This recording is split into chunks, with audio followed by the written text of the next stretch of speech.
Cool, cool, cool. Oh yeah, so yeah, air quality is a bitch out here in Oakland. It is so bad. When Yeah. we woke up and it was just like I felt like, bitch, am I on Mars? Like, what is going on right now today? It was just so crazy. Yes. Yeah, yeah, Yes, you are. We are on another planet. we are, we are. And guess what? I'm happy to be on this planet with you. Yes. Oh my gosh. I'm glad we're in this together. Yes, yes. Girl, So, I've been thinking some people um, that need to get off this planet. I'm glad you're a lot of motherfuckers that don't deserve to be on this planet right now. on. Talk about let's Hold on, I'm gonna turn on my fan. Oh, turn off my fan, make sure I can hear you. 'Cause okay. I thought I needed it, but no, that's fine. All right, Yeah, it is hot. Go ahead. let's jump into it. Hi everyone, welcome back to another episode of Black.Queer.Alive. I am Mimi Tempestt and I'm here with the amazing, the aspirational, inspirational Puzzi Niggrr. Puzzi Niggrr. Just for a little background, Puzzi Niggrr and I are DTLA underground artists. We met a couple years ago. I heard Puzzi Niggrr before I met Puzzi Niggrr, and you know, there's that initial like, ooh, what? And then you know, you meet you and you're like, wow, you're like this amazing human being that I love so much. So please tell us about yourself, name, age, what are you passionate about, and pronouns.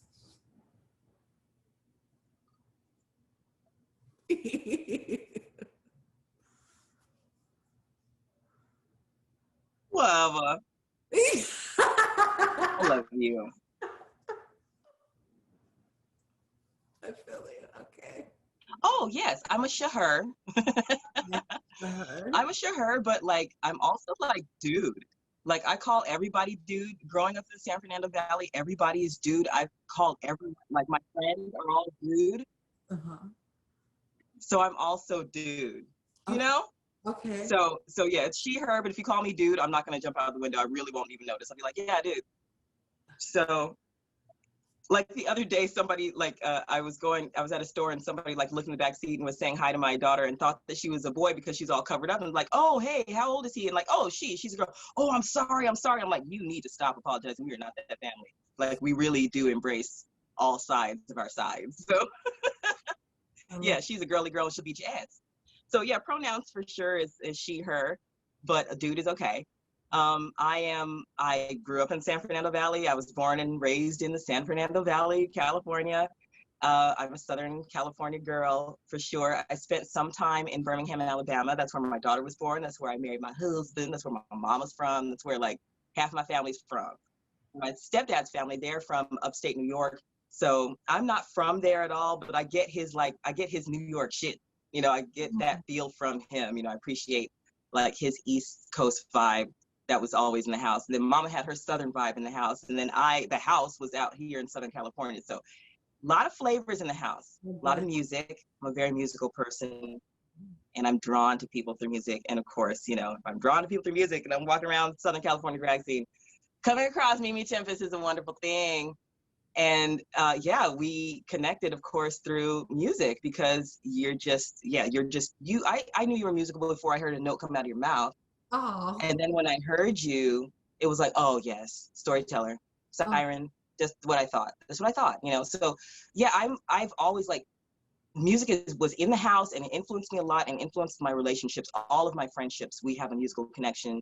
And I talk to people through music, like, and it's just always there. So a lot of the things that I do, even being involved in drag, it's the drag for me. I was talking to maybe a girl about this once. I was like, you know, the music is where I start. You know, I start with the song. And she's like, really? That's not it for me. Like for her, it's whatever message she's telling. And I think that's interesting. I'm like, oh, see, that's fun. That's what's fun about this. You can kind of take it from whatever perspective that you want. For me though, like music is it's the universal language. It is my love. It is so necessary. It is what has like sustained us through a lot of this madness that we do to each other.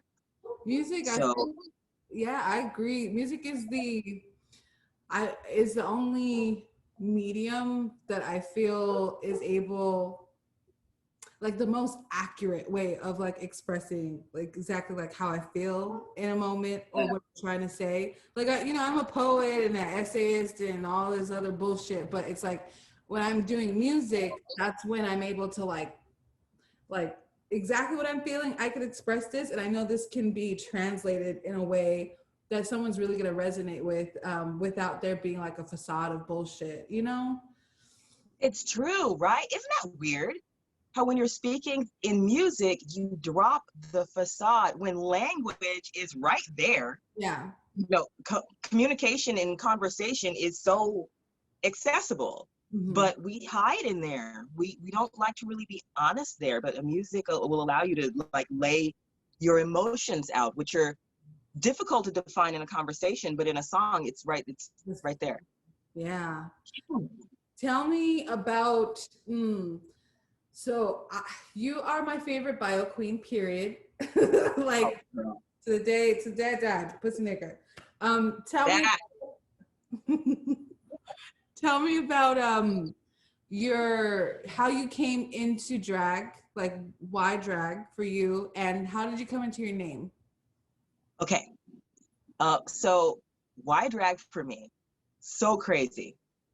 I've always been a queer person. I'm a straight girl, but I'm a queer person because I don't fit in with straight people. They annoy the shit out of me with their shit. You know what's up. Gender reveal, burning down half fucking forest, like the girl. I don't like hanging out in straight clubs because they're boring. I'm sorry. Like straight people are boring. Honey, you're boring. My husband's boring. He knows it. He loves it. Okay, a rebel in your boredom. All right, but like for somebody as colorful as me, that ain't gonna work. I've always been like social butterfly everywhere. So my friends have always been a rainbow, and a rainbow of perspectives too. Like I've had queer friends all across the queer spectrum too. Gay, lesbian, bisexual, non-binary, transgender, always. So I did music for a while. After acting, first it was like, okay, so I grew up with my mom who was very musical and she was a great singer, and I didn't think I was as good as her. I didn't have the patience for getting there as a singer, but acting was something I could easily access. I can call out an emotion, I'll do it. Call out a person, I'll be it. So I thought, this is what I do. I'm an actor, until I discovered music, until I started learning how to play guitar a little bit. And then I was like, oh my God, music, And I wanted to do music, and I was doing some jazz stuff. And then RuPaul's Drag Race, dude. The 4th season when Sharon won, I was so enamored of Sharon because Sharon played that game better than any of the bitches so far. Like Sharon was very smart in establishing this character, and in that character being so accessible to so many people. Like Halloween, who doesn't love Halloween, right? Like, you're smart, and I like smart is sexy. But the other thing I liked was that Sharon was just like this little like outcast, gutter punk, trash kid who had been through it, and could relate to people, and didn't put himself on a high horse just because, somebody paid him some attention. I really liked his personality. So he kind of drew me back out to going to the drag gigs that I had abandoned years ago. Like I'm going out in my 20s and stuff. I'm a mom now. I'm not going out. When I go out, it's to go do this jazz gig. It's not going out to party so much anymore. So I wasn't really going out to party or going out arbitrarily just to socialize. But Sharon brought me back out. Like I was like, I'm gonna go down to Mickey's and see the drag girls. I need to go support the girls. So I love drag. So because I'd watched the first few seasons and picked my favorites and enjoyed it, but nothing made me just go on down to Mickey's and check out a show or anything, Yeah. So Sharon, I was drawn. So I met Sharon, and through conversation, Sharon, when Sharon met me, thought I was a man. Wow. And thought I was a drag queen. Just assumed this because it was dark, clubs, she's going from club to club to club, meeting a whole bunch of queer kids. It's dark. Her eyes are bad. She thinks I'm a man. My voice is deep, whatever, just like a few times met me, thought I'm talking to this dude, until one time we're in Vegas and like, wait a minute. Like looking at me, adjusting my titties, and like, I thought you were a man, just like, I thought you were a man. I'm like, well, yeah. Maybe, depends on what planet we're on. Yeah, I'm a man. So Anyway, Sharon was like, what do you do? Blah, blah, blah. I do music. I do blah, blah, blah. You're a drag queen. Really? You are a drag queen. You need to start doing drag. I'm like, what are you talking about? You know, this is just a funny conversation. Also, the name was through conversations with Sharon because we were at some show, Vegas. We were talking.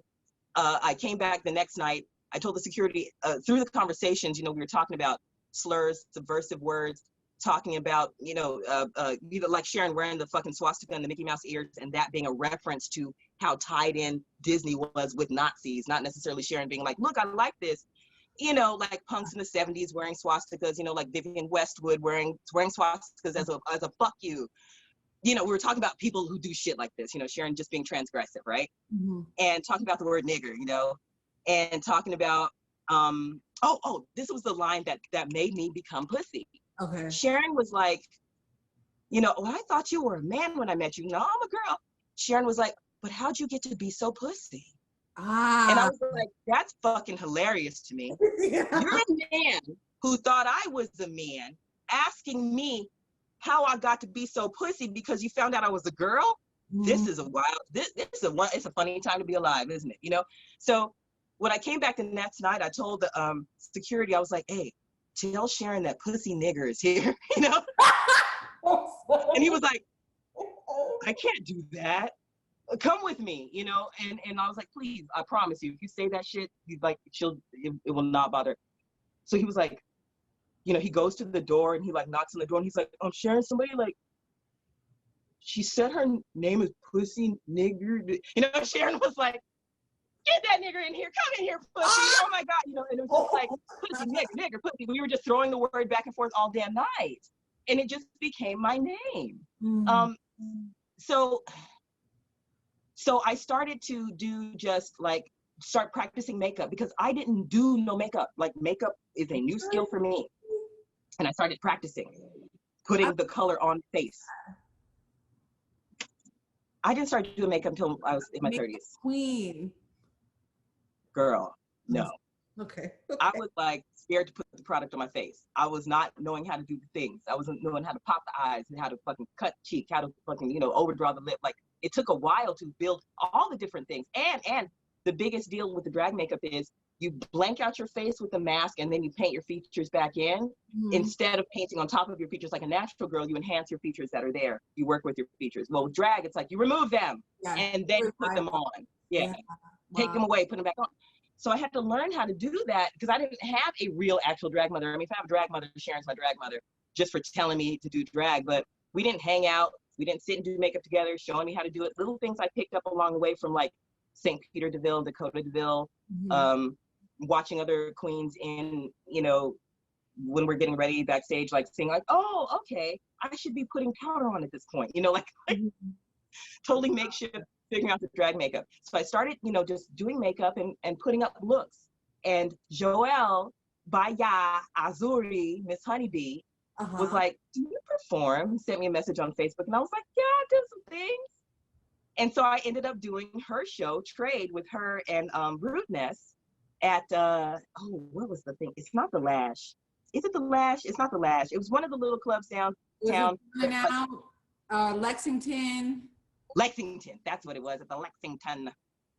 So yeah, we did the thing at the Lexington, and that was Pussy's first drag gig. And I did Ultra Nates Free, dressed as a slave. On the inside, I was a golden disco girl, and I revealed to this golden disco girl. But I did, you know, Ultra Nates Free, coming out as a slave with some cotton. I bejeweled the cotton. That was my debut. So, and the name too didn't seem to, I mean, you know, there was the hush, but then like you said, once people saw the act, they're like, oh, I get it. You know, I get it. This isn't, pardon me, this isn't like, I'm not, there's no part of my act has ever been like demeaning toward my Blackness or diminishing, you know, like my Blackness is always celebrated with me. And so part of choosing the name, it was organic and it was just something funny, but it really speaks to something that is way deeper.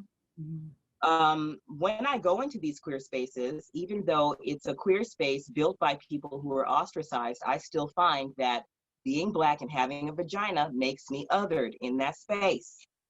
So I'm still just Black coochie when I walk in this room. You know, you see that, and you have your ideas about that, and you want me to fit into whatever your ideas are about that. And if I don't, it confuses you. You know, it throws you off. Yeah.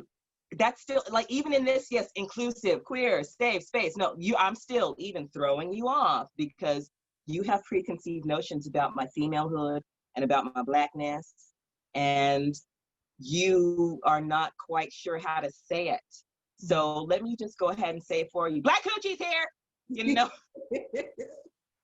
A couple of things based off of what you said. So I spoke to Joelle on Monday. And, yeah, and Joelle told me the story about how when she was just like, you know, coming out into DTLA, that Miss Barbecue was the one that pointed at her and said, you know, I got her, she could come into the club for free. And if it wasn't for Miss Barbecue, she wouldn't have even considered becoming Miss Honeybee. And I tell people this story all the time. The first person who ever booked me for a gig was Joelle, and for that I am forever thankful to her, because she kind of set up a space for me to believe in myself as an artist and as a performer. And I'm like thankful for that. But I didn't know that about Joelle and Miss Barbecue. Now I'm listening to your story, and you're like, Joelle's the one that's Joelle. Yeah, and it's Joelle gatekeeper. Joelle is gatekeeper, and she does not get the credit that she fucking deserves for establishing and creating spaces for Black folk, Black queer folk in particular, to thrive and just be and exist without that shit that you're talking about, but without coming to a room and feeling ostracized because you are Black.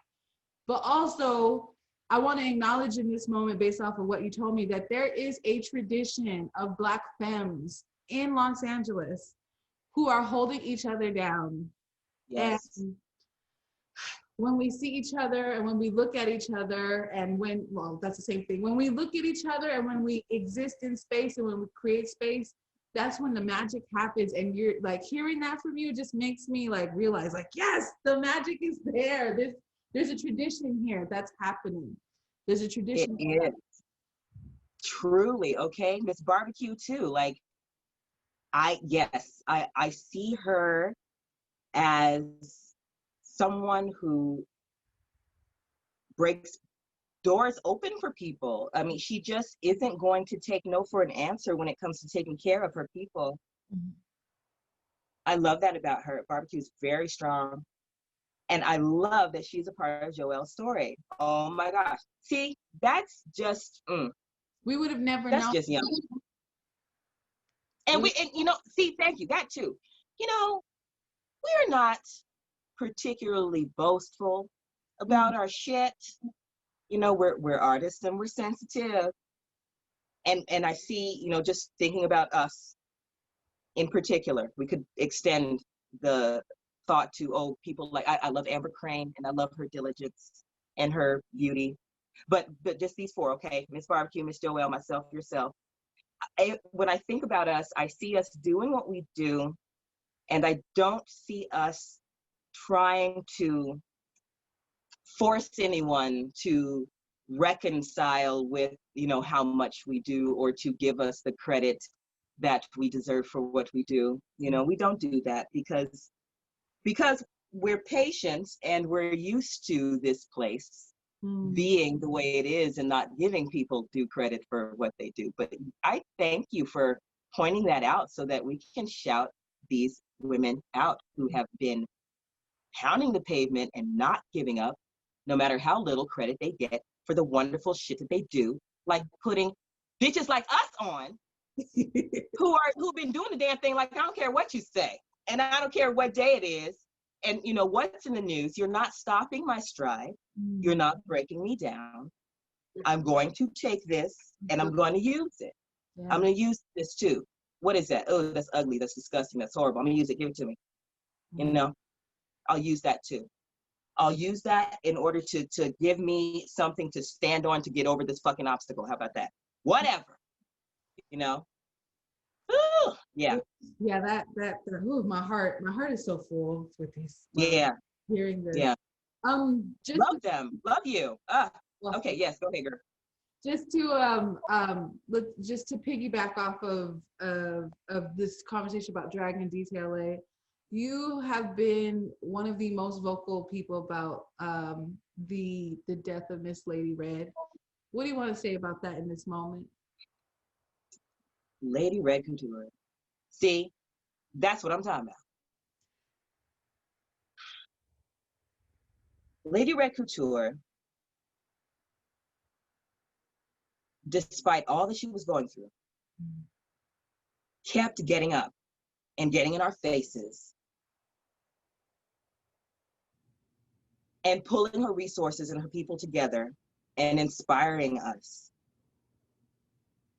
I am disappointed in myself for not listening to her album sooner, because she's brilliant. This man will sit here and listen to me, you know, watch me go through all this different material and stuff and not, you know, barely blinking, not paying any attention. But when we were listening to Lady Red take on that R. Kelly song, and I fucking hate R. Kelly for what he's done to Black women, you know, I hate him for this. She took that song and chewed it up and spit it out, and I was like, I just love her writing and her treatment and her sensitivity with sound, just like as a musician, you know, just at like where she takes the sound and how she uses the sound. I don't love how people like Lady Red are reduced to, you know, that face value first stereotypical thing that you'll see about a Black woman, you know, that like, you know, do some of that Black lady screaming for us, you know. Okay, yeah. Do you know where it comes from though? Yeah, you know, that you know, what I'm just disappointed in people not doing the research to find out where that comes from. It's been around so much that people are able to, you know, just like pick it up like anything at the store, like any generic product, you know, just like, look, Black lady in a box, you know, I can put on this attribute, I can put on this costume, I can, you know, as soon as she does this thing, I can take it and I can make it my own, you know, sort of representation for how I'm feeling. Now it's my meme, now it's my, you know, now it's my act. Without any respect for where it comes from. Like, I heard the church in this rendition, right? And when I hear the church in this rendition, when I hear Black church, I hear the community that was forced into this space, who turned this space into a fellowship space, into a coded space, you know, into a support space, into any town that you go into, you'll find a Black church and you go and you find your people, right? But also became the space that turned on its people when they were queer. Yeah. So when I hear her, I hear the church that she was in that embraced her talent, but didn't want her to be her. I hear that voice that was like built up. I'm like, my goodness. Oh, they loved you. Oh, they sent you. They had you at every conference and they used you, babe, until you wanted to be you. And then they had no use for you anymore. I hear that with her, you know? Yeah. I do not like it when people take her lightly. She's heavy and deep. Thank you. Thank you for that. Did you want to add something? No, go ahead. Okay. Yeah. Ooh, that perspective.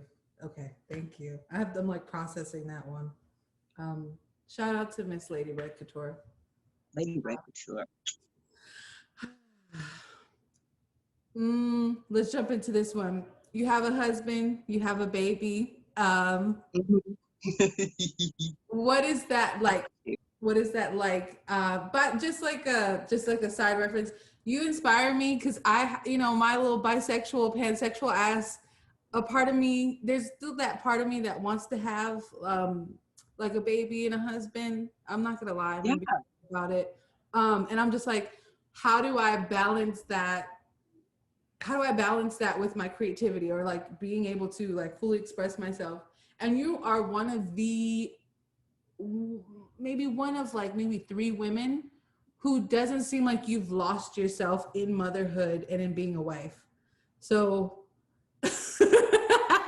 I'm inspired by you. How do you balance Thank you. that out? You know, thank you for that.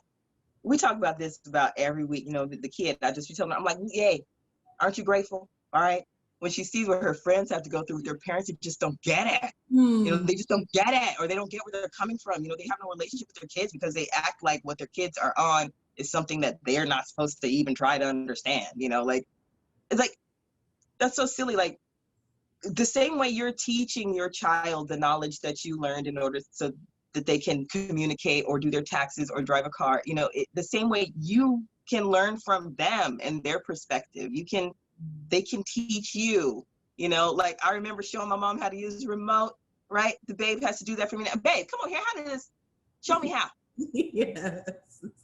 So like, you will certainly be one of those women. You know, you're going to find that man who gets it, who understands that you need a girlfriend, right?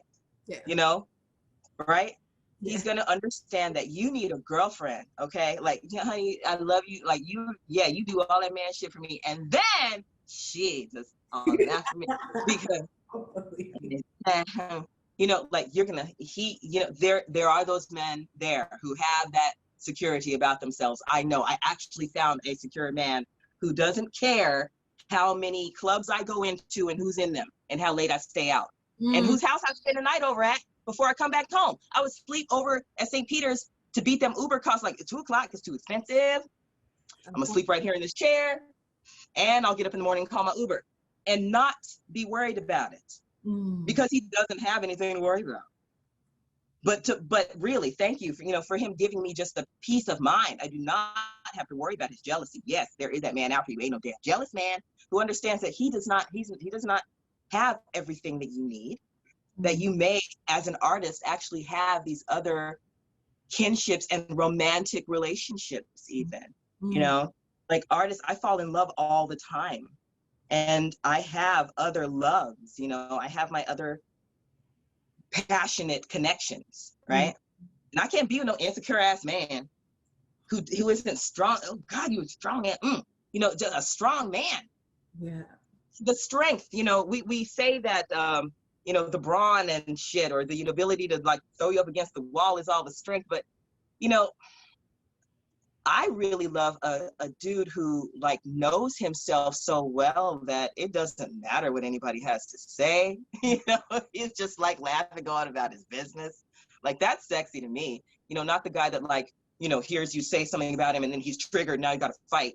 And now he's like jumped out of himself and he's endangered everybody around him. You know, now shit's getting broken. Now cops got to be called, you know, because you couldn't just like fucking be a man and grab your balls and mind your business and not care about, or your vagina, and mind your business and not care about how this other person wants to, you know, place their insecurities on you. Like, like that to me is like strength, you know, not necessarily, your ability to like, you know, do 100 fucking push-ups. So perspective is everything, I think. And honesty, yes, we have to communicate. Like, we get on each other's nerves. We have to say this. It must be spoken and known that nobody's perfect in here. And so there's gonna be days when it's like, oh my God, shut the fuck up. Viola Davis was in an interview talking about, you know, marriage doesn't begin with the rice and the party. It begins when you look over this person and go, I want to kill them. They are driving me crazy. I can't believe I married this person. And in the next moment, you remember why. You're like, because I can't live with them. I would just die. Love you so much. Yeah. So like, honesty keeps us together. I think openness, letting my daughter be, you know, she's much like you. She is this pansexual person. She likes girls and she likes guys, and she doesn't see any need to choose or decide to what degree or what level or what day or how what she puts on is what she wants to put on. If it's a skirt today or if it's jeans tomorrow, it's fine. Yeah. Like, yeah, openness and honesty. We have to be very accepting of our humanity in this house. Like, I insist on it. Like, I'm not perfect and you're not perfect. And just because of that, it doesn't mean we fucking lay down and be like, oh, fuck it. You know, we're trying to be our best selves all the time. It's one of my husband's favorite things is like, you know, try to be your best self. Yeah. One of my mom's lessons that she gave me all the time when I was leaving the house was like, be helpful. You know, when I go to somebody else's house, be helpful, be helpful. So that stuck with me. Like, I'm always trying to help. To my detriment even. I fucking hate it. You know, sometimes I really just want to leave well enough alone and not be helpful. But I've needed help. You know, I've needed help. You know, far be it, I'm sure I was an annoying ass when I needed that help. So I'll be helpful. And being helpful is not shutting people down when they make mistakes or when they don't fit into exactly what you want.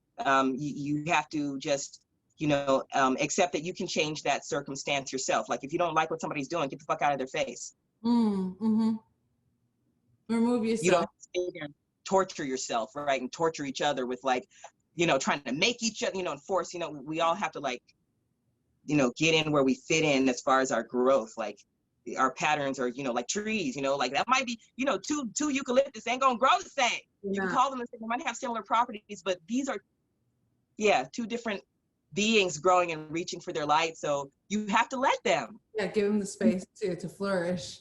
Yeah, give them the space to flourish, for sure. Yes, ma'am. Give them the space. Yeah, space. Let's pivot a little bit. Where do you find home? Whew. I think music, you know, like we were saying, when I do find myself in a mood where I don't want to be in it and I need help out of it, music will get me out. I have to put on my people, my avatars, my teachers, you know, I have to go to them and they take me out. A lot of people like will read, like I know that you probably read, you know, because you write. Yeah. I used to read more. I read more online now. Like, I read all the time, but it's like some shit online. It's an article or it's something that somebody wrote online. Going into books used to be something more of what I did before the internet. But now it's like, yeah, I need to go find that song. And I like a lot of really emotional music, for sure. Shoegazer music, old soul music, a lot of minor chords and things that, you know, will take you through those emotions, let you have that cry. Yeah. Okay, I feel that. Yeah. What are you searching for? What are you searching for? Searching.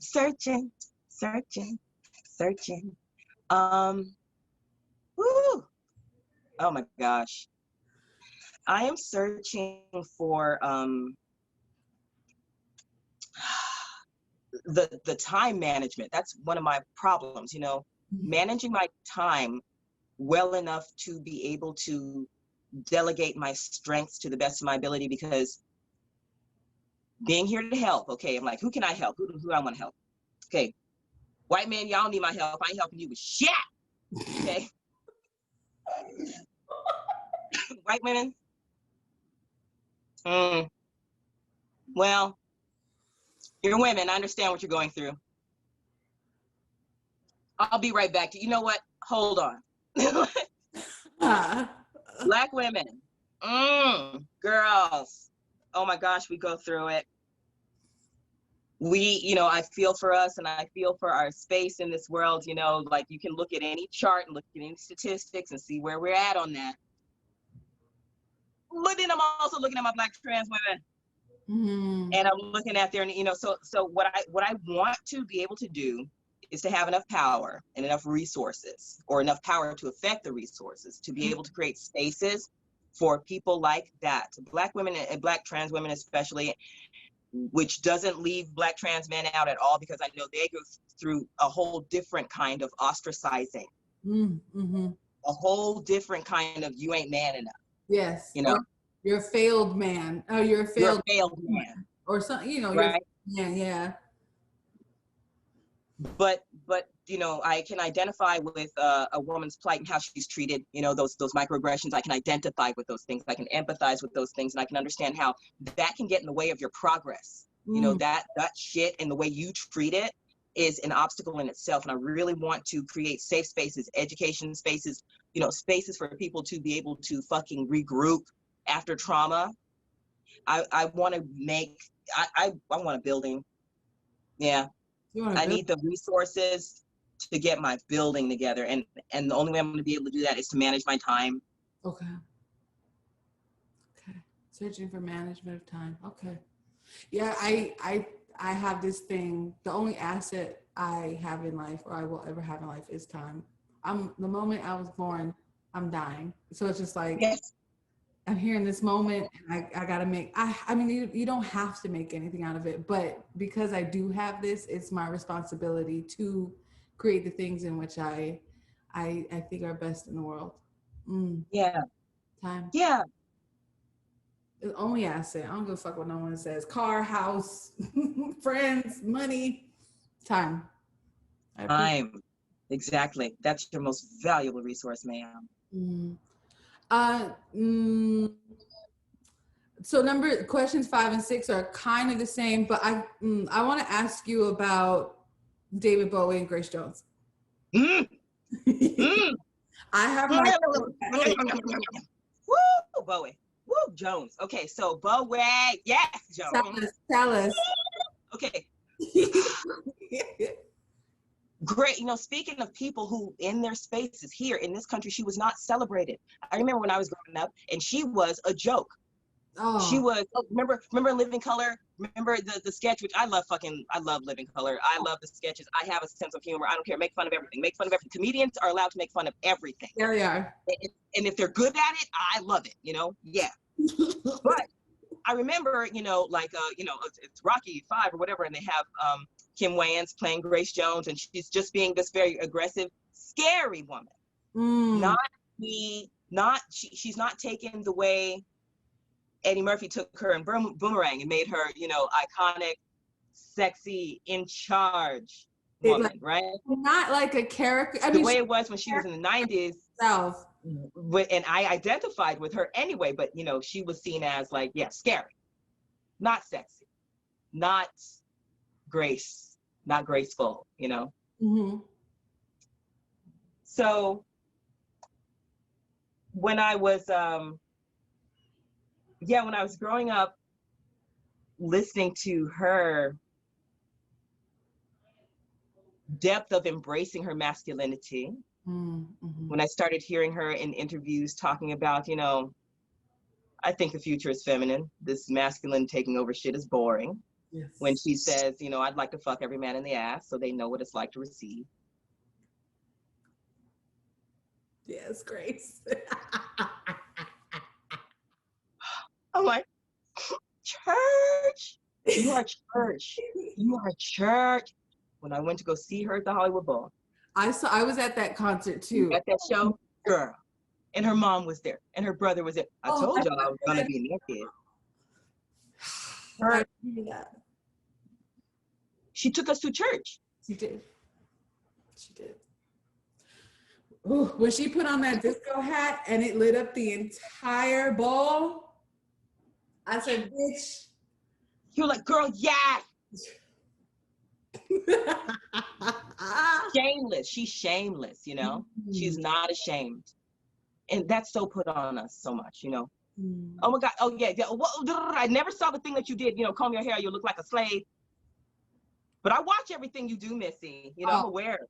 I am supportive of everything you do. Please continue. Like you can't stop on stuff. I don't even know who I'm talking to. I'm trying to tell you. Thank you. But Bowie, similarly, he stood up and said, I'm going to do this thing and you're going to look at me weird. You're going to ask me stupid questions in interviews like, why? And I'm going to say, why not? And of course, I especially love him for standing up for Black artists and being like, you know what? It's so funny. It's a funny thing, MTV. It's a funny thing about Black music in America and stuff, and how much is, you know, the foundation of everything here. But like, you don't want to give the Black people none at the same time to get the money. What's going on, MTV? And he just said it, you know, he's just like, you know, messing with his cuff on his thing and just looking at the guy, just asking. He's like, you know, I just think it's kind of weird that you put on your black artist at 3 or 4 o'clock in the morning, and what's up with that? You know, like, I just love his like, also shameless like gangsterism as far as his like, yeah, I'm gonna put on this dress. I'm gonna suck this dick too if I want to. I'm gonna get up in the morning, marry him on, and have a good day. Like, right. I love his storytelling, also his writing. This is what I also love about Grace. You know, she's like William's Blood. You know, her storytelling.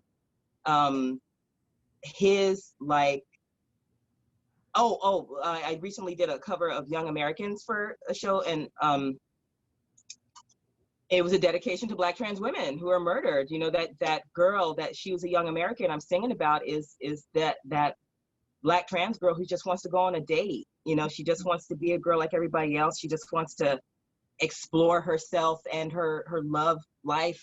She wants to see what kind of guy she likes. She just wants to hang out, but she always has to be a fucking secret or a weirdo. Yeah.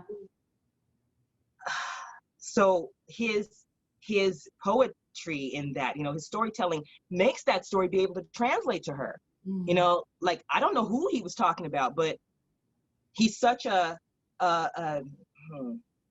beautiful poet in that he takes the words and he puts them together in a way that they want to be put together without adhering to any kind of rules about it. You know, I like that he knows the rules, but he breaks them. It's universal. Yeah. So when he says things like, you know, okay, they pulled in just behind the bridge, he lays her down, she frowns. No. They pulled in just behind the bridge, he lays her down, he frowns. Gee, my life's a funny thing. Am I still too young? He kissed her then and there. She took his ring, took his babies. It took him minutes. It took her nowhere. Heaven knows she'd have taken anything, but all night, I'm like, you know, I'm like, I see it. I see this little couple. I see this boy. He likes her, but she's a secret, so they got to go do it in secret. Yeah. And then his ass, you know, comes in 2 seconds, and she's just like left there with nothing. Bowie. Yeah. Bowie. Yeah. So caring. I love them. They're like so like shamelessly sensitive and caring and open. Yeah, they pull me out. Yeah. They make me do stuff. You know, they remind me that it's okay. It's okay to like be that bare and weird. And it's not, and the funny part is they're not even weird. It's just the constraints, the constructs that are placed on them is what makes them become like this out of the box experience or expression. Fuck. Right. They're just being themselves. Yeah. Oh. Go ahead. No, I wanted to ask you about somebody. Yeah. This is why I was saying, I'm going to change this dedication to Mimi because I want to ask her. Okay, so that album is Bobby Humphrey, Blacks and Blues. Also, like, obviously queer presenting woman. You know, this was the 70s and stuff. But you see her, she was just like, you know, she's in her t-shirt, she got her fro, she got her flute. Wait, can you pause real quick? Your volume switched. Oh, okay. Okay. Since Bobby Humphrey is a flautist, she plays the flute, and it made me think about Lizzo. And you don't like Lizzo. I do not like Lizzo. I want you to be able to just say it. Damn it, you don't have to like Lizzo. Okay. You know what I'm saying? And I knew you didn't like Lizzo. That's what I said too when you were like, okay, look, I'm just gonna put this out here. I don't like Lizzo. And I was like, girl, I'm gonna put this out here. You ain't have to tell me that. I knew that about your ass already. Because I know from who you are and where you are coming from, this is not the product for you. No. So thank you for saying that. Lizzo was not made for girls like me. And right. I'm gonna explain that. So first off, okay, I'm gonna get into it. So if you listen to all of Lizzo's projects from Cocoa Butter to now, the music is not that good. That's just one. That's position number one. Now, the last album has radio hits, but if we're talking about an album, like strong projects, she doesn't come through. She doesn't make for me, doesn't make good music. That's just one. Two, Lizzo is a product more than she is an artist, and that's a concern I have. And when she took her fat black ass on that VMA stage with that booty, inflatable booty in the background, I was like, bitch, do you not know the history of Sarah Bartman, of objectification? Okay, I'm assuming you don't. Okay, or you do and you're playing into it, which is okay, which tells me that you're not interested in the black or queer or fat gaze. You're interested in the white gaze on the black queer fat body. So she took her fat ass on that stage, and she could sing, don't get me wrong, and she could perform. She's good at that. But I saw that and I was like, and she said, I can't remember the exact words, but she was like, I just want to be accepted. I just want to be seen as normal. Now, we're talking about our idols, Bowie and Grace.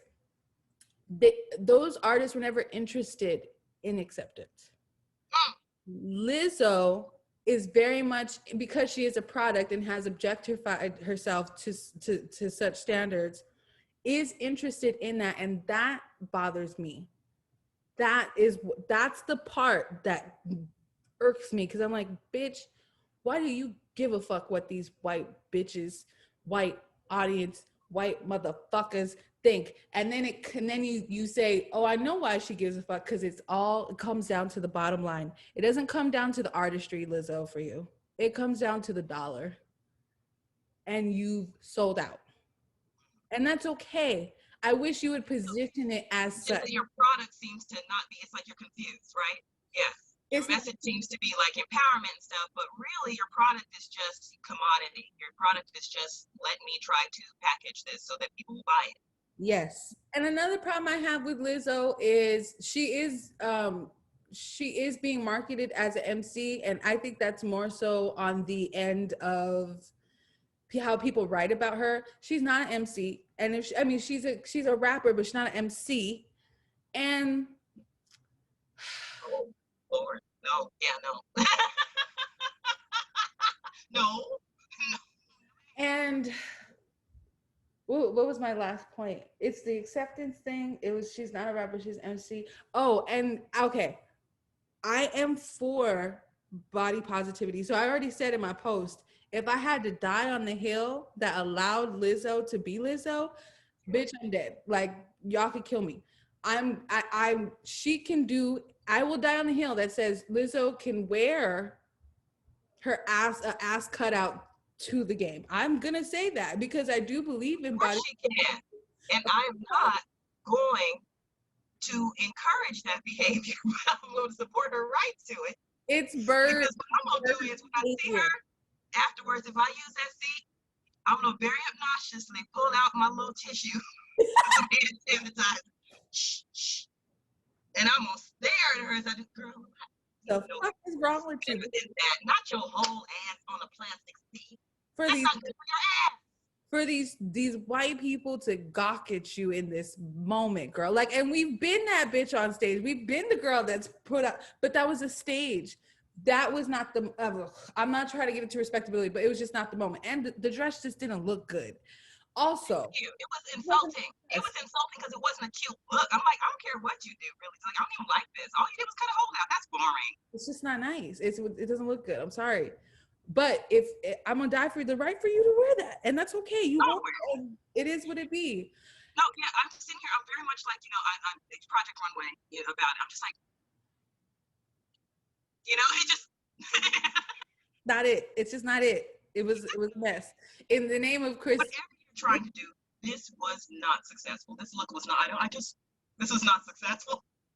It just. And in the name of Crystal LaBeija, she looked bad shit. She looked bad. She looked bad shit.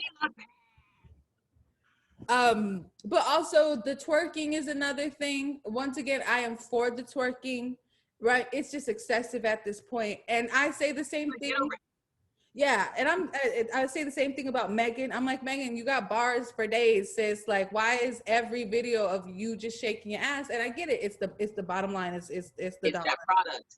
That's annoying. Yes, it is. I hate that too. I don't like it when that gets in the way of the art. My favorite artists were doing the art. They were like, I would like to do this. You know, it was more of a, this is who I am decision. You know, this is me putting myself out here. If somebody wants to pick it up and think it's great, that's cool. I'm going to do this anyway. You know, that's where my art comes from. Like, I do it anyway. I would do it.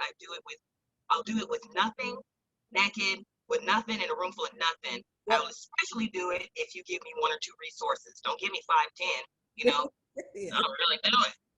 So I will continue to do it. And if it's, yeah, if it's if it's 500,000 or if it's 5, I don't care. Like, I will do it. And yes, it seems like her product is more interested in what can we do to make them look at us again and make us, and that's a lot of shit right now. I know that that's the thing. I know that that's the way the marketing machine works. And yeah, again, like you, I'm like, yeah, that has a right to exist. It's just not my flavor. It's not my favorite. It wasn't made for me. Yeah. And I'm cognizant of that, and it's the facade of it being made for me, but yeah.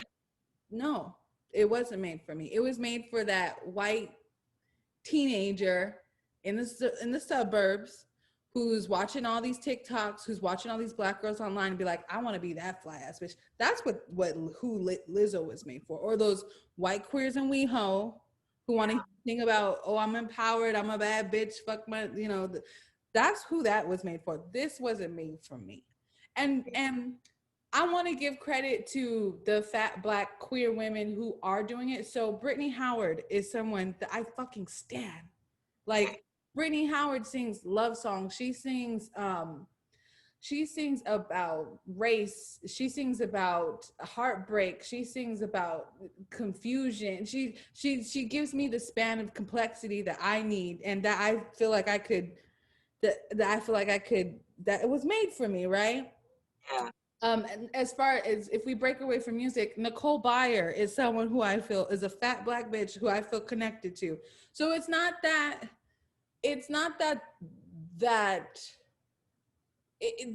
the representation is there, but if we're looking at who's getting pinnacleized and what for, Lizzo is that girl right now. And I'm just like, no. I also acknowledge if I were 13 or 14, because I probably wasn't aware of the history of fat black women or just queer women being in the media or creating things, Lizzo would probably be someone that I gravitated for. But I'm 29. I know my history. I know artists. I am an artist. She's just not my cup of tea. And that's okay. Yeah, that's okay. That's fine. It's okay, Lizzo. Hey, here, Mark Monroe. Okay, I know you style for her and everything. It's okay. All right. You can style for her. We are glad that you are getting paid. All right. Yes. But understand too, like, if people are listening to this, I'm not a Lizzo hater. Just there's a history to this shit, and Lizzo just way too. She just kind of like, yeah, she seems to, as learned as she must be to be as good with her instrument. She still doesn't seem to have had enough experience with educating herself on, the history of that exploitation, Saartjie Barman, and that circus shit. Yes. That's why I dressed as Joyce Head for the cover of Fight magazine. Dusty Cunningham got in touch and he was like, oh, I want to do something different because, like, right now is not the time for me to put another fucking oiled up white gay on the cover of this magazine. Word. You know, I want to go to a different direction. I'm like, well, thank you, Dusty, and thank you for thinking of me. I'll go a completely different direction on that ass.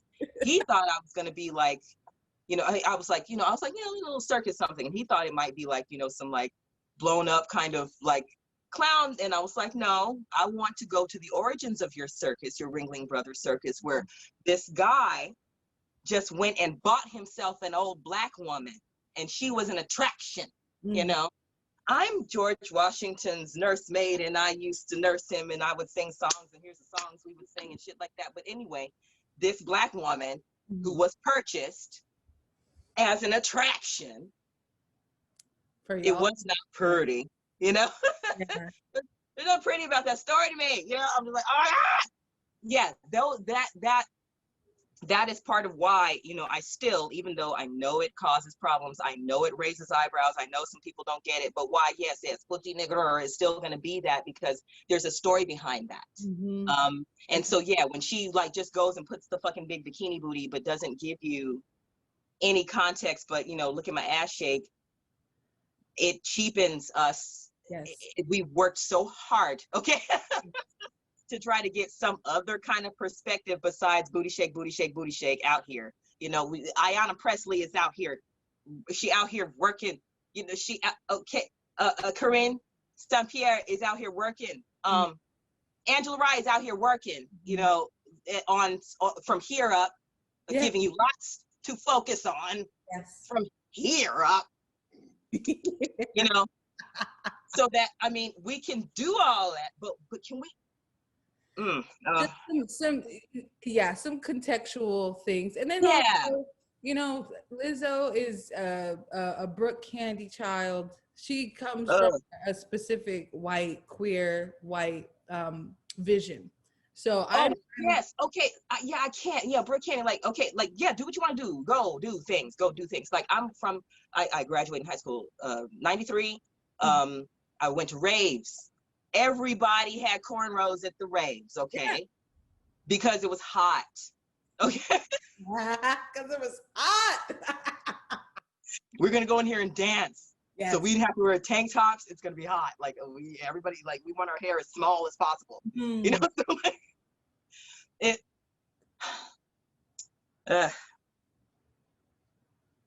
everybody did everything. We wore all the colors. We celebrated each other's things. Just like I'm a child of, like, I love the 70s. You know, I'm born in 76, and I love expressions of the 70s. And I love how everybody sort of embraced the indigenous people's look and vibe and sound in the 70s. You know, they embraced that because people were kind of waking up to the fact that, oh my God, we stole this land. We stand on fucking stole ass land.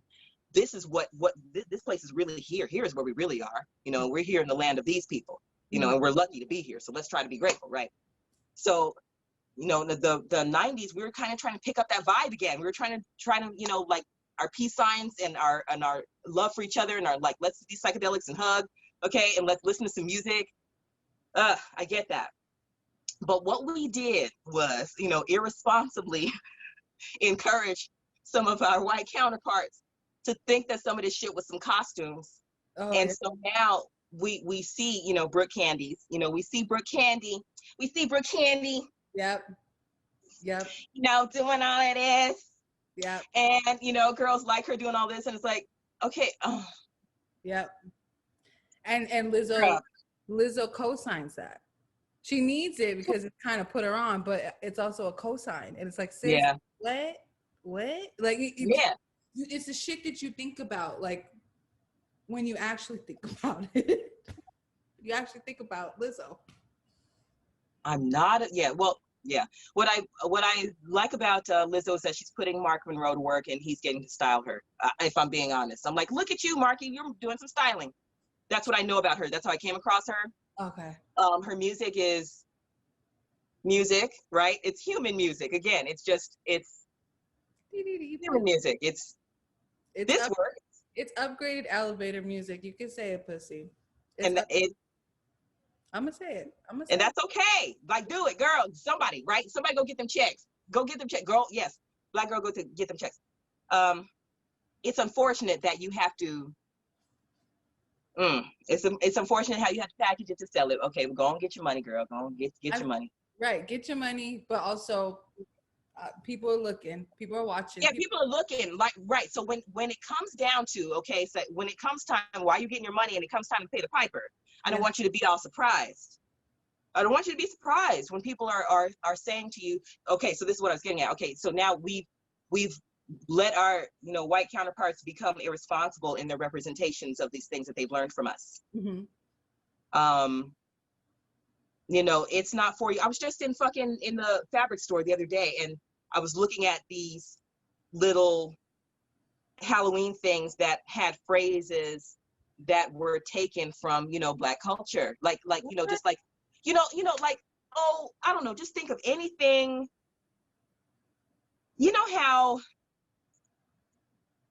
like boo, for instance, like boo, boo, referring to somebody's boo, right? Like, you know, they would make references, or, you know, there's jokes on you know, like little things like, hey, boo, or, you know, like something like, oh God, I wish I could remember which phrase it was. It was something that it was just, oh gosh, what are we stealing from Black girls all the time these days? I mean, it's just become so damn common that I can't even like pick one. There's so But many. there's just so damn many, and it's so damn annoying. So I'm looking at these, you know, phrases on these little fake tombstones, or on these, like, you know, like, and I saw this white couple, and this girl, you know, was saying like, oh, I like this one, you know, and she repeats the phrase out loud, you know, and I was just like, I was just in her screaming, because I was like, see, this is the kind of shit, this is it right here, you know. You have no idea. You think that these things are now like for you to just use and run with, and this is what's upsetting. Now someone has taken it and tried to fucking commodify this shit and market this shit back to me. They're trying to sell me.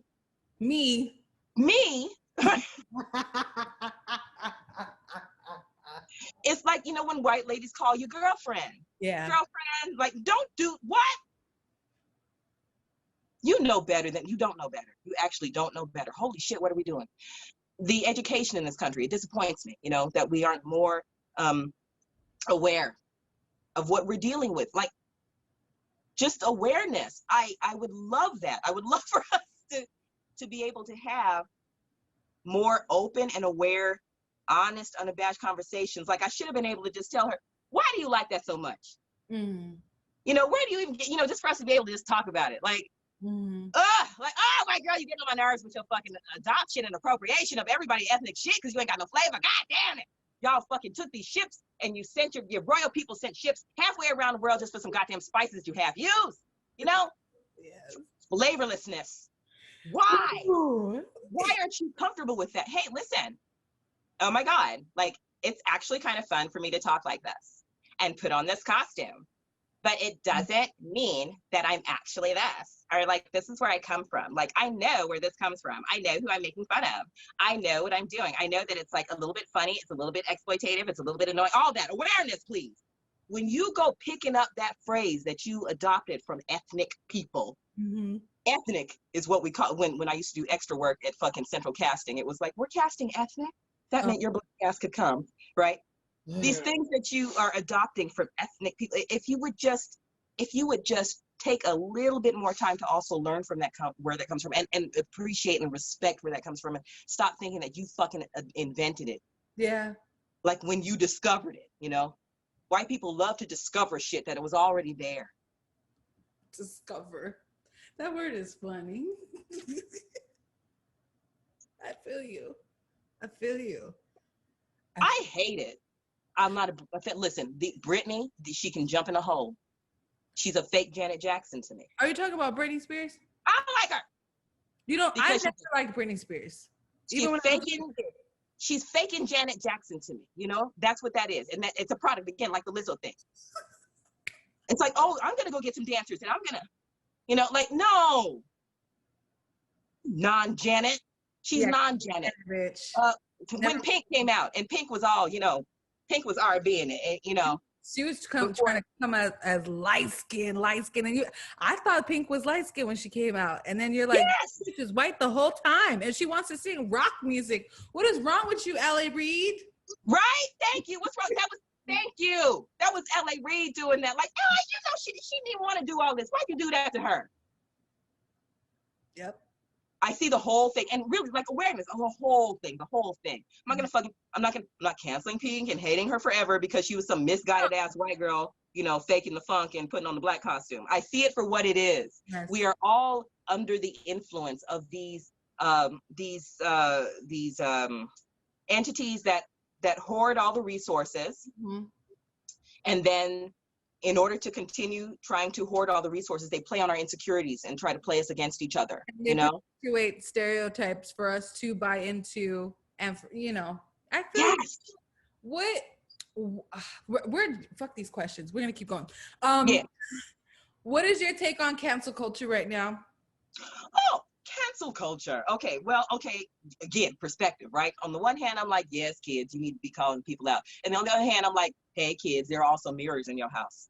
You know, so why you pointing and why you calling?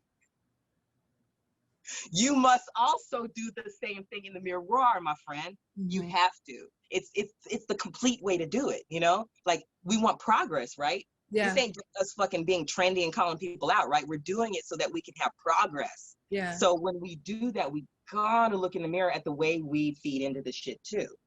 So that's why I say, like, yeah, dealing with, you know, my wonderful queer community who have embraced my Black dragness, you know, my Black female centric. It really is, like I told you, like the name is like, hi, how you doing? You know, there's coochie here and it's Black, and this is pretty much the perspective that I'm coming from. And so if you want to hear these stories, like, gather around. You know, I appreciate, you know, the embracing, but there's also been the like, oh, you're not going to do it that way, are you? Are you sure you want to do it that way? You know, trying to shape which way is acceptable. And I'm like, wait a minute.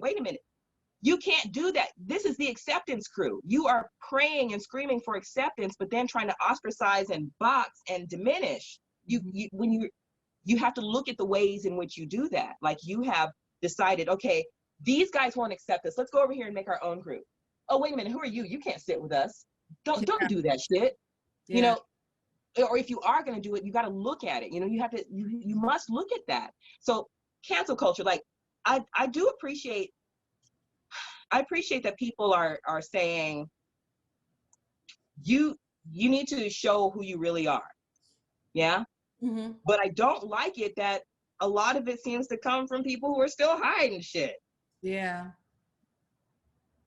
It's a case by case basis with me, I guess. Like, I'm loving people being called out because honesty is the best policy for real.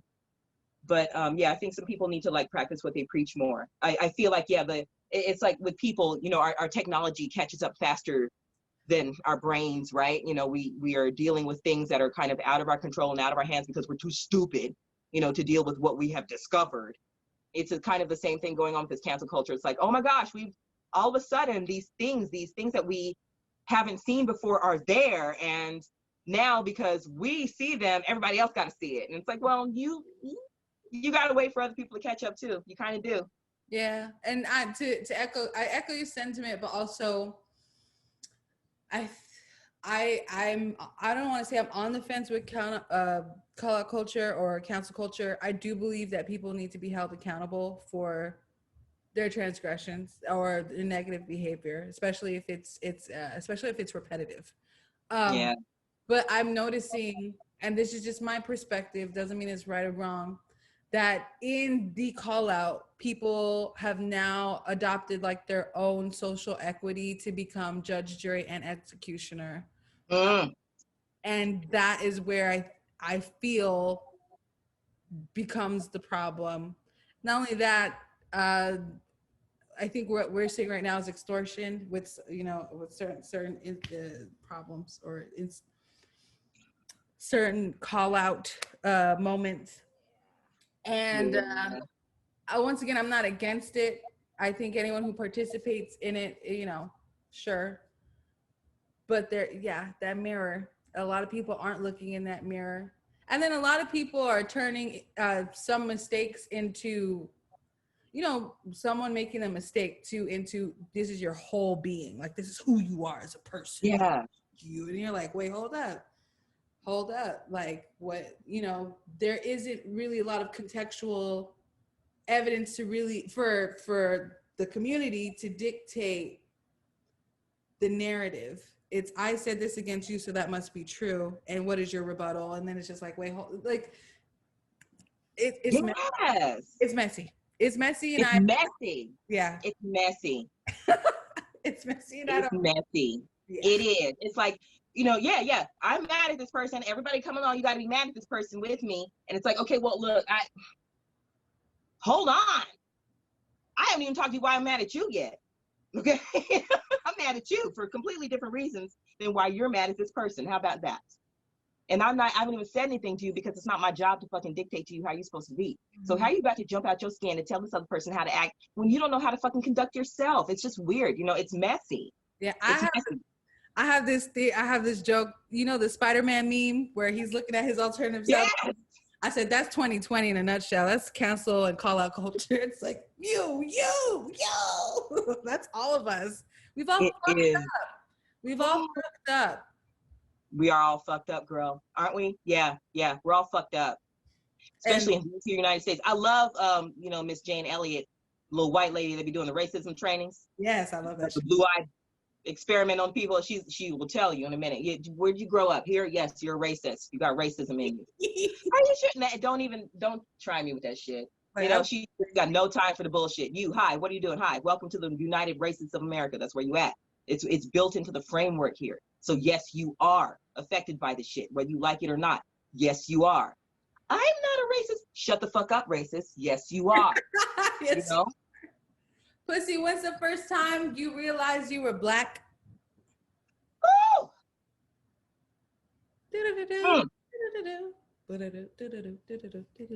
First time I realized that I was Black.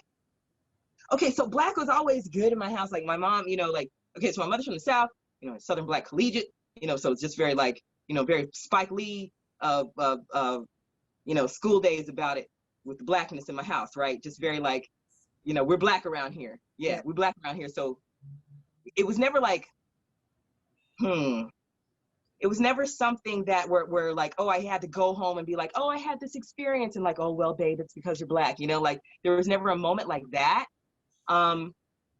But I did have, I think elementary school, I'm going to say maybe second grade. Mm-hmm. I can remember being expected to be a certain way because I was Black. That's when I learned that I talked funny. Yeah. Talked funny. Second grade, I learned that I talked funny. Yes, I talked funny. Why do you talk like that? Why you talk white? That's what it was. It was white. Why you talk white? I'm like, what is that?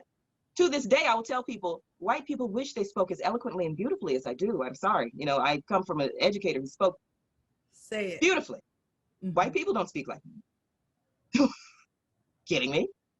White people wish they spoke like me. No. I should teach white people classes in how to speak. Are you kidding? No. So like, but yeah, that was the first, when people were telling me, why you talk white? And that was something that I did, you know, say to my mom. Yeah, you know, people tell me I talk white. Yes, your mother abhors slang coming out of little mouths. Yes. People will accuse you of, you know, she just would just explain it away in her beautiful way. People will, you know, accuse you of not having a good handle on language, but language comes in many forms. There's slang, and there's many forms of slang. There are many different languages. Here, you might call this object this, but in another part of the world, you're going to call it this. And so, somewhat, you know, she just really made it okay for me to just be okay with myself and just be all right with the fact that other people are just not quite okay with themselves. You know, she taught me how to put other people's insecurities back on them and not to adopt them. You know, and not that I didn't grow up insecure, because growing up in Southern California, growing up in these United States, with all the media messages told me that I'm not pretty, you know. Yeah, you're not pretty. Nope, you're not pretty. She's pretty. You are not pretty. You're something else. Yeah. But I always knew that was like, okay, that's how they, you know, that's how this sees me, you know, but how I see myself is what really matters. You know? So you didn't internalize it. You actually I'm affected by it. Okay. But I do not internalize it. I fucking refuse to, you know? And I think that's part of what makes me like, I'm just hard for some people to take in my boldness, in my like, no, let's deal with this, you know, let's deal with that uncomfortable conversation. Like, say it, you know, say nigger 10 times to the teeth turn white. I don't care. You know, let's talk about how your feelings are. You know, what does that bring up for you? Like you're asking me, you know, like, what are, you know, where is your motivation? Where are your feelings? And what happened to you? What happened? Tell me, show me on the doll where they hurt you, so that we can like get through this. Yeah. And get up and get on. Yeah. Because like, it doesn't do us any good to diminish ourselves and cut ourselves off based on how other people expect us to be. And I especially have never done that with my Blackness, but people have tried to encourage me to do that. They have, like, even to this day, you know, it's just like, you don't fit into these criteria, therefore we're going to remove, you know, your Blackness from you. And I'm like, that's cute. That's cute. When's the first time you realized you were queer? Oh my God. Well, let's see. My friends in middle school, at first in 7th grade, I was hanging out with my friend Kendra Ruckman. Shout out to Kendra, who I thought was the prettiest girl in school because she was white with blue eyes and blonde hair, and she was skinny, and she is pretty. Like, she is actually pretty, you know, but she's also with those qualities on top of that, right? Sure. A pretty white girl, yeah. So, you know, Kendra was like, you know, the prettiest girl in school, and the people that she would hang out with, like, it was weird. Like, I would have access to people who would never talk to me because they wanted to talk to her, you know? And I, you know, just started to, like, I don't know, I started to pull away from her and started to gravitate more towards people who were into what I liked. And those people ended up being the queer kids. So it was like drama and music. Yeah, drama and music, you know? I started taking my fucking drama and I started taking my fucking music. And then I found like my good friend Jeff, who does the family's hair to this day, who is just a delicate, like lily flower of a person who will make an excellent wife one day. Ooh. You know, I mean, Jeff is just beautiful. Like, he's a man and always gonna be a dude and has done some drag and stuff. So like, Jeff makes an ugly woman. I don't think Frida Lay's an ugly bitch. She ain't cute. I mean, she looks like, I don't know, she can be cute if like her makeup was really done up. She could look like somebody's, you know, foxy Filipino auntie, right? But Jeff is not a pretty woman, you know? Like, his drag is very much not pretty. His legs are amazing. He's a beautiful dancer, but not pretty. Like, so yeah, Jeff's very much a man, but Jeff very much in touch with his feminine nature, very much a girl and gonna make a fucking awesome wife. You know, he's just beautiful, accommodating, respectful, wonderful cook, just a sweetheart, sensitive. He can cut your hair for you too. Okay, so anyway, but Jeff, when I started hanging out with Jeff and just identifying with the androgyny of his nature more, it helped me to understand that about myself. Like, you are a boy, but you're very pretty, and you're a girl too. And I'm a girl, and I'm a boy. You know, like I could feel okay with being that around this friend. And so my being more outwardly that attracted other friends, where it was just like, seriously, like we just walk up to each other across the quad and it's like, you, hey, yeah, because we were like, you know, I was wearing it more, just less afraid to, I don't know, do a thing that isn't cute to heterosexual dudes, you know? Yeah. And because girls, you know, we're all supposed to walk around like making ourselves more, you know, as attractive as possible to boys. Don't fart, you know, don't burp, don't slouch, don't be, you know, be pretty, like wear makeup, you know, do all that shit, you know, like, yeah, don't be ugly because you want guys to like you, you know? Don't be ugly. And so like, yeah, I think like it was in middle school where being around Jeff and being able to like explore the fact that I was also this sort of like two-spirit natured person, it just made me comfortable. You know, he made me comfortable about myself in ways that like, it wasn't gonna happen at home. Like, this wasn't something that I explored with mom. Yeah, this was something that I found with my friends. My friends let me know. My mom let me know that I was accepted no matter what I was. But some of my queer friends, my first queer friends, helped me see that it was okay to embody both of these energies. That was okay in the world. Yeah. Let me press pause. And these same friends were the friends that I explored those things with, like sexually too. Like, you know, being in a room with Jeff. Oh, Jeff, I love you so much. Being in a room with Jeff, and like I'm with my boyfriend, and me and my boyfriend making out, and then my other homegirl is there, and then I'm making out with her, and then Jeff's making out with my boyfriend, and like, you know, like that cross. We were able to explore ourselves, and those people I found that let me do that were the people they've stuck with me to this day. Yeah, those people who like brought out my queerness. Yeah, middle school. Let me press pause real quick because I gotta check my internet. It's actually y'all. I love that answer because it's usually I had the same experiences. It was through my friends that I was like, this is a thing for me. Like, in middle school, there used to be this girl, I was like in the 7th grade. There used to be this girl, her name was Paloma. And she was just a bad bitch. Like, she just was like, I'm gonna cut class. I'm not gonna do my homework. Fuck this bitch. And I used to be like, why do I was like quintessential straight A, good girl student, whatever. And I was like, why do I like this bitch so much? Like, is it because she's bad? No. Is it because she's pretty? Maybe. Is it because she's, you know, she just has that, like, I don't give a fuck energy? Yeah, something about that. And it wasn't until I talked it out with my friends at the time, they were like, bitch, I think you like her. Like, you might just have a crush on her. I was like, wait, what? And that's it wasn't until erection, whoa. And with other people that I realized that was possible in my life. So I think like queer friends or queer people, queer chosen family is like the most important and most beautiful part about being a queer person. Yes, truly. Because yes, my queer family is based on my love, for sure. Not just based on like, you know, we're related to you, you know.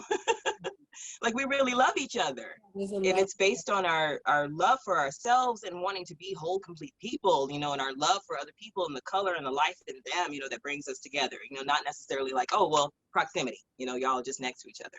Yeah, that it's a different kind of family, and it's so necessary because I don't have that in my proximity family, in my blood family.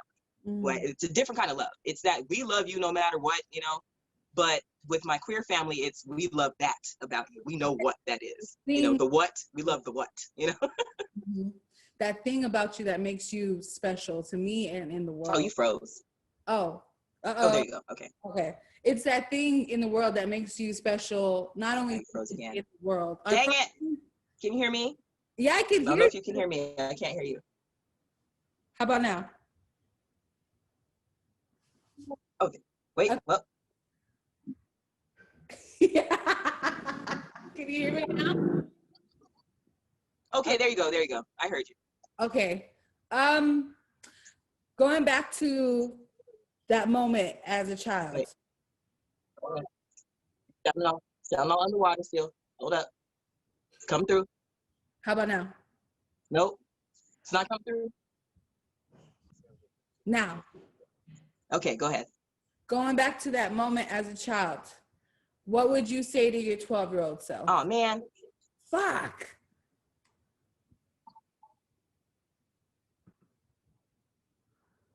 Here, let me. Okay. Going back to that child, to being that little girl, what would you say to her? What would you say to your 12, 13-year-old self? Oh my gosh. To my 12, 13-year-old self, I would say, you know, you don't have to pretend to be anything else in order to be interesting. You're fine the way you are, you know. Just because your great grandmother is Jamaican, you don't have to be Jamaican. Ooh. You can be a boring American girl, you know. Yeah, my great grandmother Jamaican, right? So I always found like, oh, that's so interesting, that's so exotic. Oh, I wish I were born there. I wish I was born there. Or you know, I would tell my 12, 13-year-old self that like your hair is fine, you know, your hair is okay. You do not have to fit anybody's fucking commercial idea of what your hair is gonna do. You know, your Grace Jones hair is good, all right? Because like, yeah, the message is about my hair. It like for a woman who's never had a whole lot of hair, it has been a subject, a continue. It has been a thing that people have celebrated me for, like, oh, I love your hair. I wish I could do that to my hair. And then there's also been, you bald-headed, ugly bitch. You bald-headed bitch, you nappy-headed bitch, ugly bitch, bald bitch, you know? So, yeah, I would tell that girl, like, you know, hey, I would tell her, you don't have to be an exotic flower from the Caribbean, my dear. You are fine being a California girl. And you tell your mom that she does not have to put the Jerry curl in, the relaxers, none of that. She can save her money. Y'all don't have to go to that shop every month and sit around all that funky stuff and all of those gossipy bitches and get all them fucking chemicals and that shit. And you don't even have to, because you know how when you go and touch your hair and you feel that texture underneath when the new growth is in there and you just like comfort yourself with that and you love it. Yeah. You'll be fine with that. Like, go ahead and start your like embracing your natural hair journey. I would tell her that. Like, yeah, because I think that's something that was definitely, you know, missing. My mother was wonderful and a beautiful educator, and she picked up a lot of things, but that right there was something that she didn't take the time to know how to address, was going through that herself, you know. Yeah. That hair thing, us and our hair, that Black women's hair. Yeah, the Black woman hair journey thing. Yeah. I would tell myself my hair is good. Girl, you got good hair. I actually had to be the person in my family that broke that. So my mom put relaxers in our hair when we were growing up. And then I turned 21. I said, bitch, I am not doing this no more. Like, I am tired of trying to put weave in my hair. Sure, if I have time to braid my hair, I will do it. But I'm just going to shave this shit bald. And whatever the fuck grows out of it, that's going to be okay. And I was called crazy. Everyone thought I was like, hey, is Mia okay? Is she having a mental breakdown? I was like, probably, bitch, okay, just let me be. I'm 21. Right? Maybe I am. Right. Okay. Break it down so I can build it up.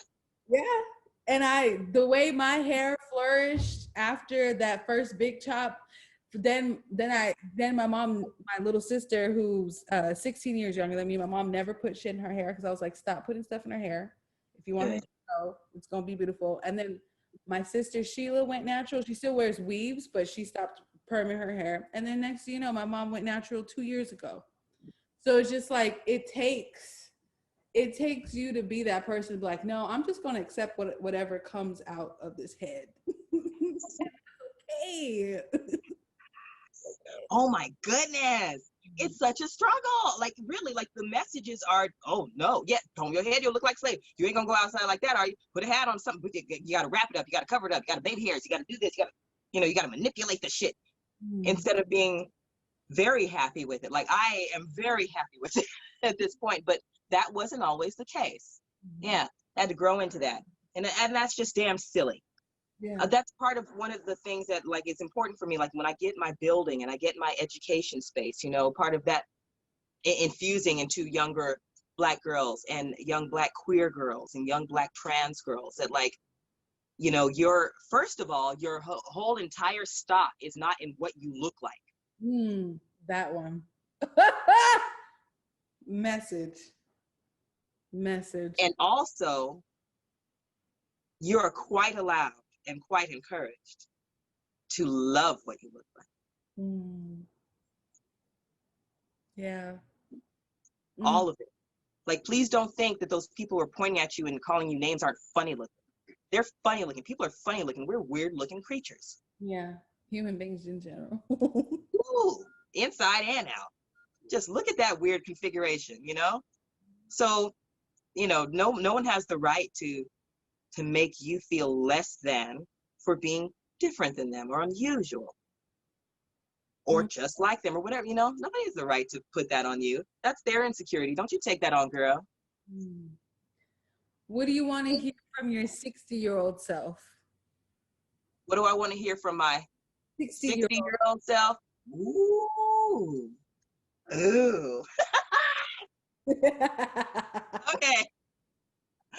Okay, I want my 60-year-old self to tell me, girl, okay, thank you for the moisturizers. Woo!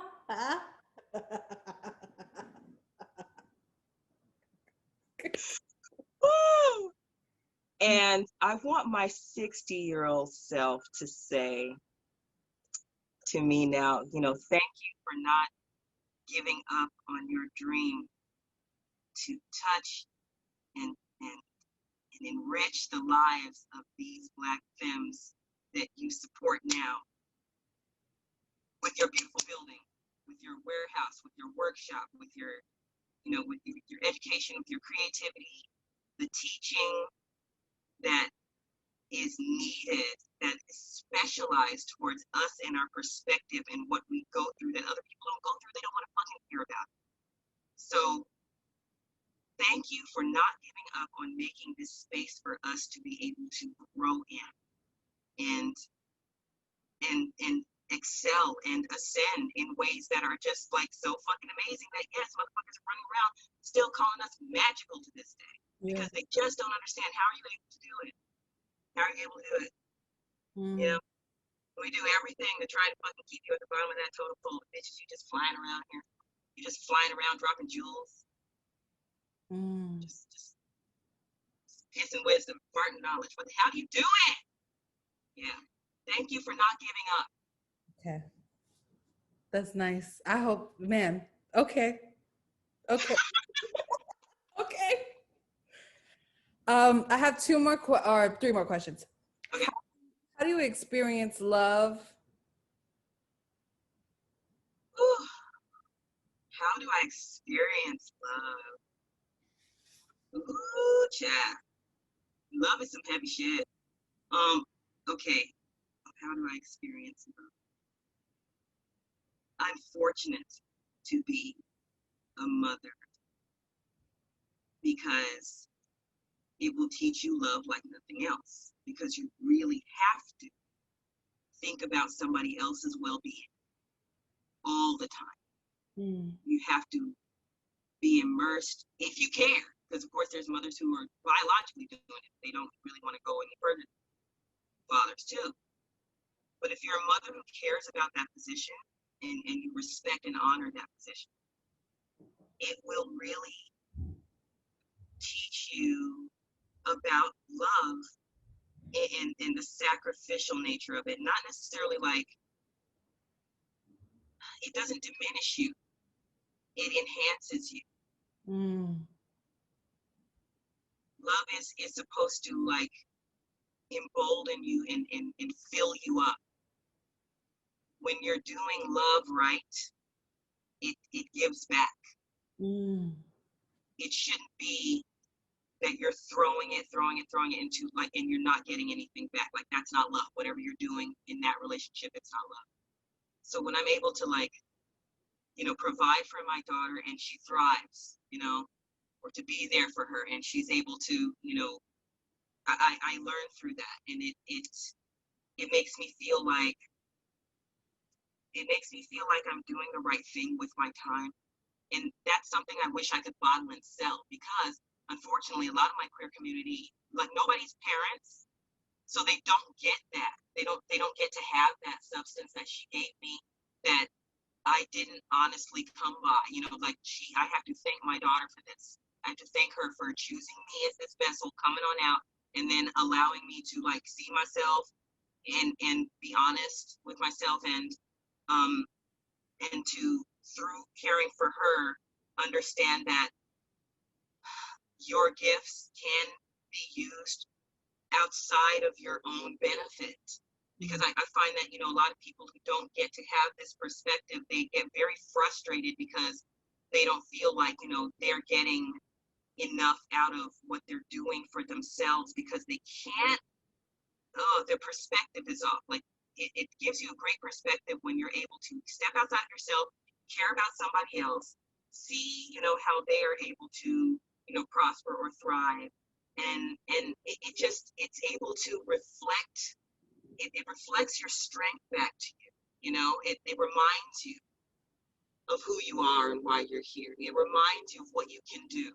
It gives you that, that like pat on the back, that you don't necessarily get when you're just doing shit for yourself all the time. You have to, like, we are here together. We're born needing somebody.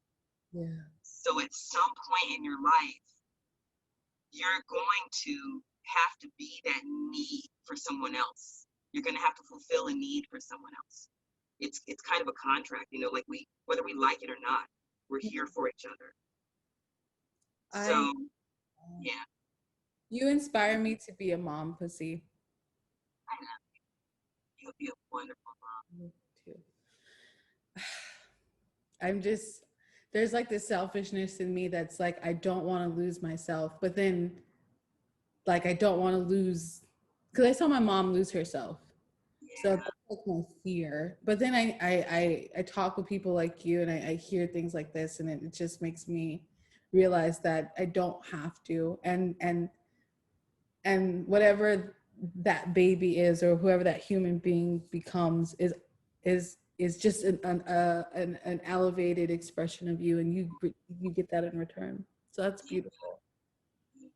That's beautiful.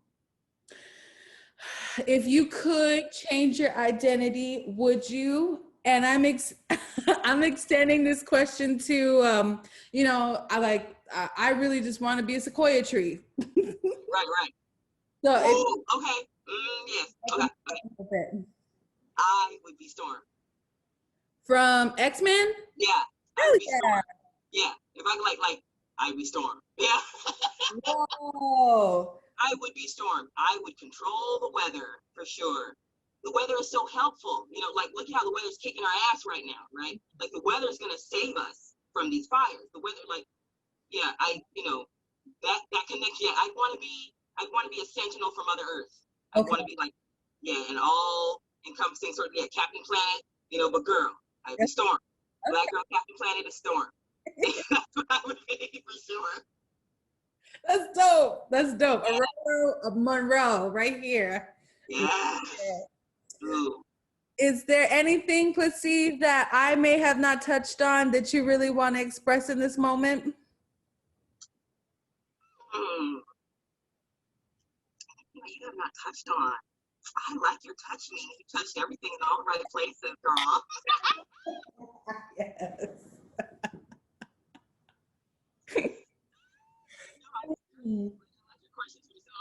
Oh, go have a good time. It's fine. Okay. Like, yeah, I like what you brought up. Thank you for expressing yourself honestly about your Lizzo feelings, because I wanted you to go into that more from when you said that. I wanted you to say more about that. Like, I wanted you to feel free to say that around these kids who kind of have their blinders on a lot. Like, on the one hand, they want to be supportive. There's some love in there. We want to be supportive, right?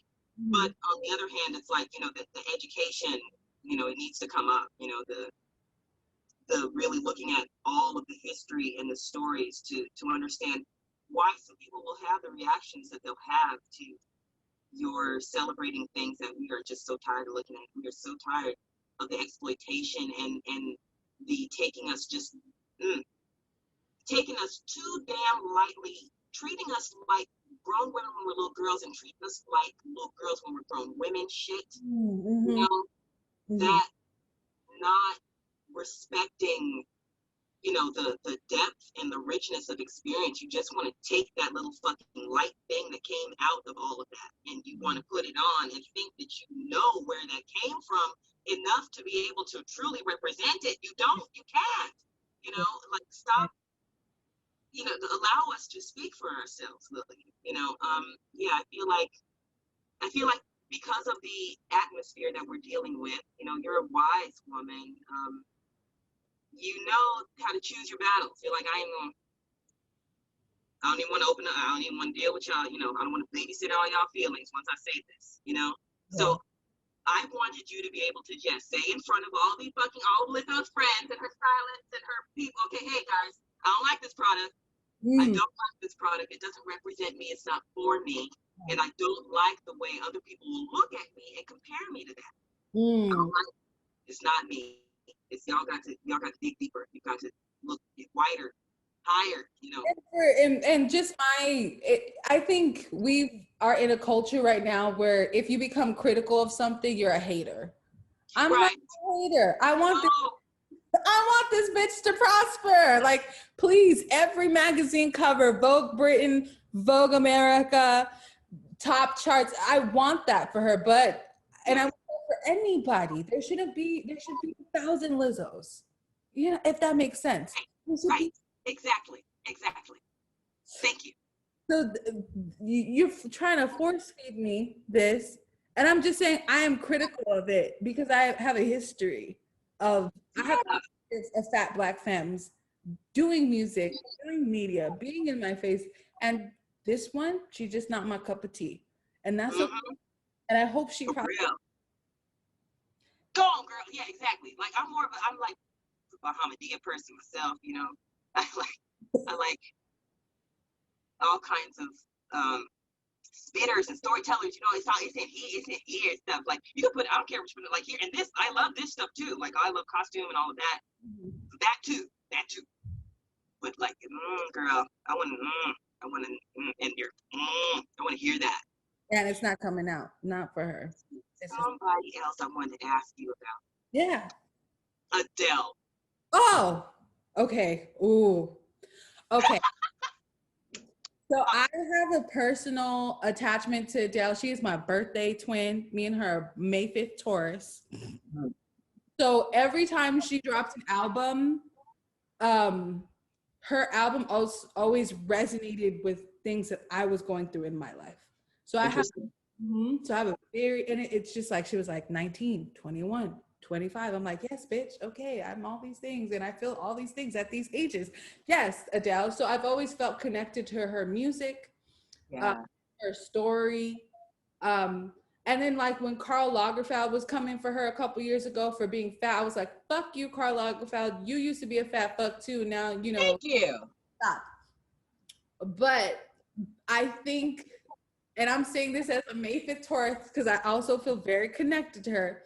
I think in these past 3 years as Taurians, we have gone, I'm going astrological, we have gone through shit. I've gone through shit. There's a reason why I moved to Oakland. There's a reason why I went to go get my master's, because LA was fucking with me to a point where I was losing myself. And I said, if I do not make this break, if I do not pursue myself and pursue my writing, my creativity in another capacity, I'm going to die, and I'm going to die in Los Angeles. And it's not good. It could have been a literal death because of how much fucking coke I was snorting up my nose. But it was so much coke here. Oh my god. Oh, so much coke here. Like, so, damn, y'all ain't got nothing else to do.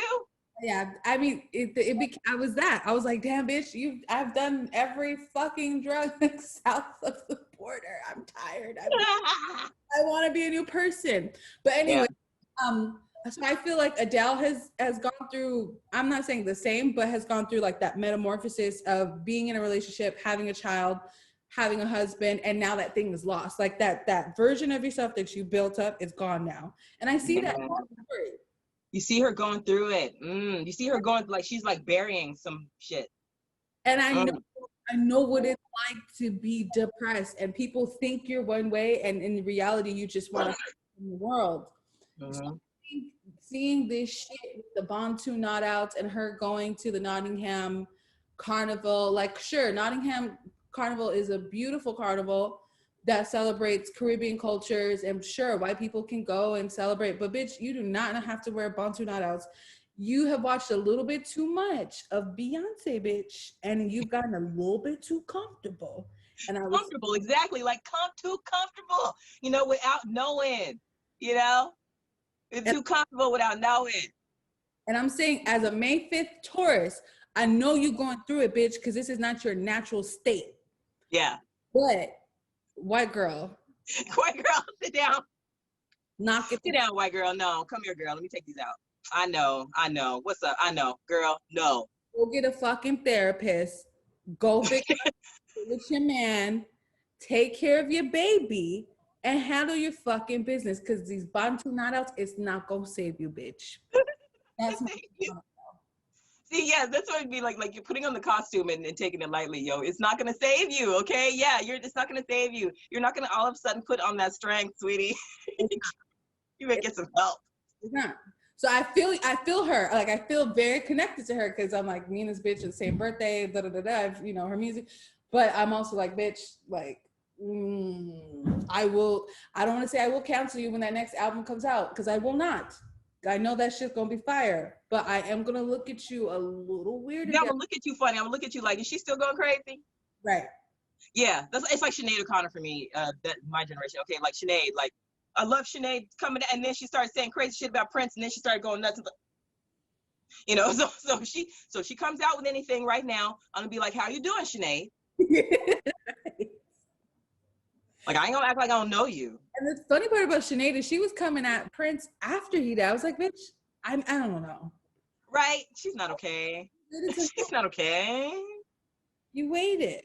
Why? Right? That's weird. We can't. This don't add up. This don't. What? Yeah. Okay. Well, I guess. Good job on Nothing Compares to You, girl. That was good. That was good. That was a good track. Anyway, ungrateful. You know. But yeah, like I said, like yeah, there's many layers to these cakes, man. Like, we can't be so. You can't just dismiss. Quick. Yeah. But we can look at them and just it's all critical. You can be critical of anyone. Stop putting celebrities on these fucking pedestals. Yes. They're humans, and you know what? I'm gonna say it. Woody Allen is a horrible fucking person. Horrible person. I still love Blue Jasmine. That is one of my favorites. I've seen it. Oh, it's I'm glad you love it. No, see, that's what I'm talking about. Like, yes, I know. And I'm gonna be the person to say it. No, and I'm gonna say it. I still love Blue Jasmine. So it's just like, if we let the complexity exist. No, let the complexity exist. Truly, it's who we are. It's who we are. Look at your network here. So complicated. So simple. So complicated. Right? It's like one unit, but there's so much going on in here. So many fluids. So many organs. So many like nerves. Yes. Ooh, the nerves. Yes. So that's my take on it, Dale. All right, cool. I love it. I love it. All right, I'm gonna end our interview right here. Okay, babe.